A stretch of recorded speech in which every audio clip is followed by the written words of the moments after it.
Gracias, señor presidente. En primer lugar, también manifestar nuestro pésame por el fallecimiento de esta docente en causas todavía no aclaradas y nada, nuestra cercanía a la familia y a la comunidad educativa. Bueno, señor consejero, lo que caracteriza a un país libre es que no hay verdades oficiales que se puedan imponer desde el Boletín Oficial del Estado en el ámbito de las ciencias, también las ciencias humanas y en el ámbito de las humanidades. Pero centrándonos en la historia, me ha sorprendido la utilización del consejero del término revisionismo, que es un término que procede de la literatura marxista, cuando realmente lo propio de la historia es estar sometiendo a revisión permanentemente los contenidos del pasado, porque realmente las fuentes son inagotables y si no, pues no sería posible la investigación. Y por eso nos parece que es un poco absurdo establecer una versión única y definitiva sobre episodios como la valoración que nos merece Viriato o el compromiso de Caspe o las guerras carlistas. Lo que quería decir es que si hay un asunto especialmente complicado y difícil es valorar los hechos que ocurrieron a mediados del siglo XX en España, cuando precisamente desaparecieron los partidarios de la democracia liberal y parlamentaria y España fue el escenario de los totalitarismos que poco más tarde iban a ensangrentar Europa en la Segunda Guerra Mundial. Naturalmente no somos ingenuos. Toda esta cuestión de la memoria histórica fue, a nuestro juicio, una ocurrencia de Rodríguez Zapatero, que efectivamente no es que tuviera un especial interés por purificar la historia, sino que realmente se dio cuenta de que tenía razón Orwell cuando decía aquello de que el que controla el pasado controla también el presente y controla también el futuro.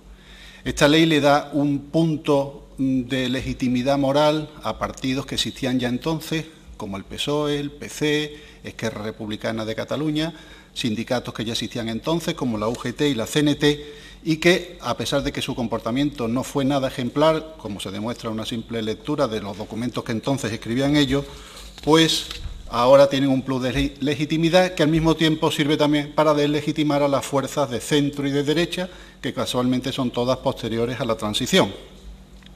Que esto lo haga la izquierda nos parece fatal, porque demuestra un afán totalitario que va contra la libertad de expresión, la libertad de investigación y la libertad de cátedra. Pero que lo hagan los partidos que se presumen de ser liberales o de centro-derecha o, en fin, o centristas, pues a nosotros nos parece ya de traca, porque a la inmoralidad de pretender presentar una visión única del pasado bastante maniquea, pues resulta que va contra los intereses de sus propios partidos y de sus propios votantes. Señoría, le quería decir que en Andalucía existe una memoria histórica verdaderamente popular que no está implantada por el Boletín Oficial del Estado y que se acuerda de cosas que pasaron, cosas muy tristes que pasaron en los años 30.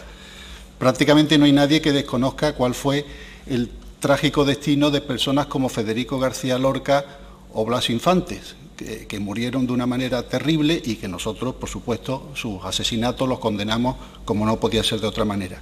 Por eso querríamos saber si en su memoria histórica, en los centros, se tienen en cuenta otros hechos que también hay una memoria sobre ellos. Por ejemplo, desde 1931 hasta 1939 en Andalucía, bueno, en toda España, especialmente en Andalucía, ardieron miles de iglesias.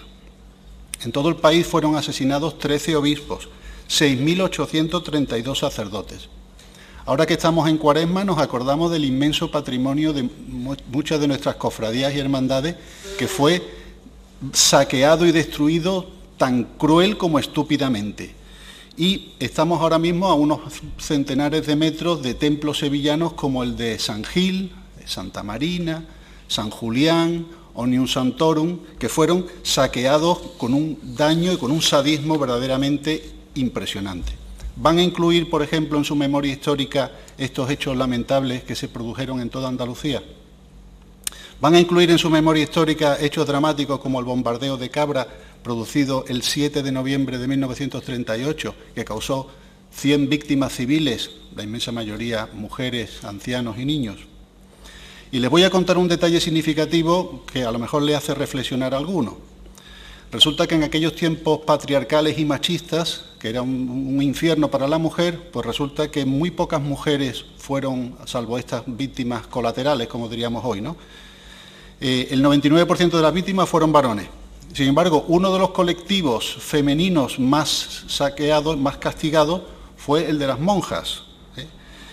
238 monjas con nombres y apellidos que fueron asesinadas, algunas torturadas de una manera espeluznante, de manera que da hasta miedo reproducir cómo fallecieron estas pobres mujeres, cómo fueron asesinadas. A nosotros nos parece muy mal lo que les pasó a las 13 Rosas, por eso nos gustaría saber qué piensan ustedes de estos hechos, porque lo incluyan o no lo incluyan en su celebración de la memoria histórica, a nosotros no se nos va a olvidar. Señor consejero, estas cosas pasaron hace mucho tiempo y forma parte de lo peor de nuestra historia. La mayor parte de los españoles ha superado el trauma que supusieron estas brutalidades cometidas hace 80 años y por eso nos parece un error gravísimo establecer un juicio maniqueo y manipulador según el cual la guerra civil fue un conflicto entre buenos y malos, porque unos defendían la democracia y otros defendían el fascismo. Cuando, como en realidad, como he dicho antes, es que si desgraciadamente en los años 30 los españoles estaban de acuerdo en una sola cosa, en que la democracia parlamentaria y liberal era un régimen ya del pasado y que había que pasar página y había que imitar a los modelos totalitarios que entonces parecían que triunfaban en Europa. El modelo alemán, el modelo italiano y el modelo de la Unión Soviética, dirigida por el padrecito Stalin. Por tanto, nos parece, ¿no sería más lógico o bien celebrar estos hechos con una ecuanimidad, recordando que fue un conflicto, a dónde conducen los sectarismos políticos, que muchas veces desgraciadamente parece que están volviendo? ¿O no sería mejor dejar que estas cosas sean juzgadas por los historiadores, por la sociedad civil, por las personas interesadas, en vez de imponer una memoria histórica que es hemipléjica y que está sesgada? Porque, en caso contrario, señor consejero, pensaremos que lo que se está haciendo es adoctrinar y manipular a nuestros jóvenes, cosa que ustedes niegan con toda rotundidad. Muchas gracias. Gracias, señor Valpuesta. Señor consejero, tiene la palabra.